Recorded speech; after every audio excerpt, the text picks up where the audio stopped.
মধ্যপ্রাচ্যের পরিস্থিতি এখন এক নতুন মোড় নিয়েছে। ইসরায়েলের আকস্মিক ও সংঘাতমূলক হামলায় উত্তপ্ত হয়ে উঠেছে গোটা অঞ্চল। আর এই উত্তাপ আন্তর্জাতিক কূটনীতির কেন্দ্রে জাতিসংঘ পর্যন্ত ছড়িয়ে পড়েছে।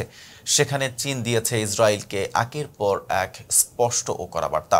শুক্রবার জাতিসংঘ নিরাপত্তা পরিষদের জরুরি বৈঠকে চীনের স্থায়ী প্রতিনিধি ফু কং বলেন, ইসরায়েল একটি লাল রেখা অতিক্রম করেছে। তিনি স্পষ্ট করে জানান, ইরানের সার্বভৌমত্ব, নিরাপত্তা এবং অভ্যন্তরীণ অখণ্ডতার উপর এই হামলা সরাসরি লঙ্ঘন, যা চীন গভীর উদ্বেগের সঙ্গে লক্ষ্য করছে। চীন ইসরায়েলকে সতর্ক করে দিয়েছে, সব ধরনের ঝুঁকিপূর্ণ সামরিক পদক্ষেপ অবিলম্বে বন্ধ করতে হবে। 12 জুন দিবাগত রাত হঠাৎ করেই শুরু হয় ইসরায়েলের অপারেশন রাইজিং লায়ন। আকাশপথে চালানো হয় 5 দফা ভয়াবহ হামলা। লক্ষ্যবস্তু ছিল ইরানের রাজধানী তেহরান, সামরিক ঘাঁটি, পরমাণু গবেষণা কেন্দ্র ও আবাসিক ভবন।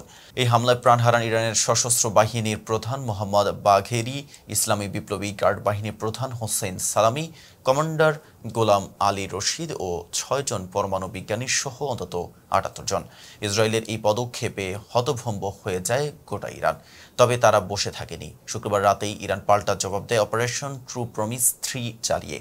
কয়েকশো ক্ষেপণাস্ত্র ছড়ে তেহরান, যার একাধিক আঘাত হানে ইসরায়েলের রাজধানী জেরুজালেমে। তেল আবিব সহ বেশ কয়েকটি গুরুত্বপূর্ণ স্থাপনায় এই ক্ষেপণাস্ত্রগুলো আঘাত হানে।